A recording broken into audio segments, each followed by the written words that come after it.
Senhor, qual é o seu nome? Oi, meu nome é Christian. Oi, Christian. Eu sou seguidor de Jesus, Temos como Christian o e nome sugere. Grace. Ótimo, ótimo. Então, há muitos estudantes nesta universidade que são estudantes internacionais. Muitos deles, na verdade, não são ateus, mas são hindus ou muçulmanos, algo assim.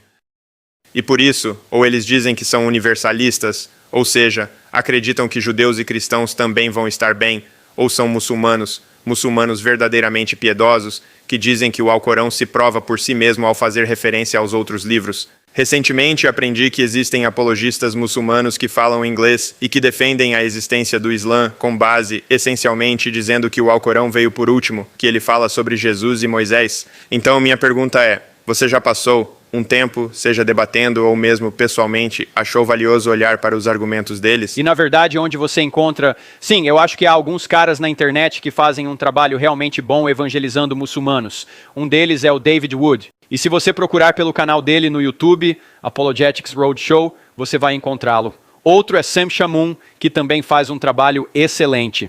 E o Sam me disse que o melhor livro para usar ao discutir isso com muçulmanos é um livro que meu coautor escreveu, Norman Geisler, junto com um muçulmano que se converteu ao cristianismo. O livro se chama Answering Islam, Respondendo ao Islã. Então dá uma olhada nesse livro, Christian, é um livro muito bom. Aqui está uma questão sobre o Islã que eu acho que você pode levantar. O Alcorão diz que cristãos e judeus devem obedecer ao Antigo Testamento e aos Evangelhos. Certo, sim. Ele diz isso em vários lugares. Acho que é a Surata 568, um desses lugares. É o capítulo 5, versículo 68. Aqui está o problema. Em outra parte do Alcorão, como no capítulo anterior, Surata 4, versículo 137, ou talvez 157, ele diz que Jesus nunca morreu, que foi levado diretamente ao céu, então ele não poderia ter ressuscitado dos mortos. Recentemente eu vi isso, sim. Sim, isso é chamado de dilema corânico. Por que é um dilema? Porque se o Alcorão, no capítulo 5, está dizendo para obedecer à Bíblia, ao Novo Testamento, mas o Alcorão, no capítulo 4, está discordando do Novo Testamento. Temos aqui um certo dilema, certo? Certo. De qualquer forma, o Alcorão não pode ser a palavra de Deus. Sabe por quê? Se eles estiverem certos sobre a Surata 4, que Jesus nunca morreu, então o cristianismo é falso. Mas o Islã também seria falso. Por quê? Porque o capítulo seguinte diz que você deve obedecer ao que o Novo Testamento diz. Então isso é chamado de dilema corânico, e eu mencionaria isso a um muçulmano. Obrigado. Ok? Faz sentido? Sim. Beleza, obrigado. Aliás, o canal do David Wood no YouTube tem um vídeo que explica isso muito melhor do que eu posso. Ele se chama The Quranic Dilemma, o dilema corânico. É animado, tem cerca de 7 minutos. Dá uma olhada. Obrigado. O dilema corânico se refere a uma contradição significativa entre o Alcorão e suas afirmações sobre a Bíblia. Por um lado, o Alcorão instrui os muçulmanos a crerem nas revelações dadas aos cristãos e judeus, mas por outro, ele nega ensinamentos centrais encontrados na Bíblia. Por exemplo, Surata 29:46 diz aos muçulmanos para dizerem aos cristãos: nós cremos no que foi revelado a nós e no que foi revelado a vocês. Nosso Deus e o Deus de vocês é um só.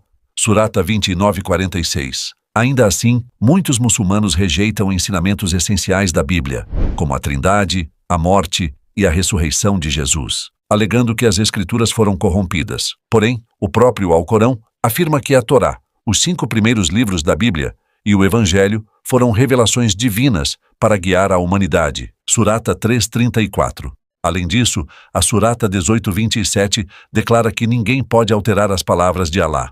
Essa aparente contradição gera o que se chama de dilema corânico. Como o Alcorão pode confirmar e recomendar o Evangelho, Surata 5:47, se ao mesmo tempo afirma coisas opostas ao que o Evangelho diz, como negar a crucificação de Jesus? Mais ainda, Surata 10:94 instrui Maomé a consultar os povos do livro, judeus e cristãos, caso tivesse dúvidas sobre suas revelações. Isso indica que naquela época a Bíblia ainda era considerada confiável. Mas como confiar em um livro supostamente corrompido para validar o Islã? O dilema se resume assim: se a Bíblia é a palavra de Deus, o Islã é falso, pois a contradiz. Se a Bíblia não é a palavra de Deus, o Islã também é falso, pois o Alcorão a endossa. Ou seja, em ambos os casos, o Islã se contradiz. Por isso, muitos cristãos encorajam os muçulmanos a examinarem essas contradições e a conhecerem o Evangelho, como o próprio Alcorão sugere. Jesus Cristo é apresentado de forma consistente como o verdadeiro Salvador, aquele que morreu, ressuscitou e oferece vida eterna. Se você gostou deste vídeo, explore mais conteúdos no canal. Temos debates, reflexões sobre a fé, a Bíblia, moralidade e respostas às grandes perguntas da vida.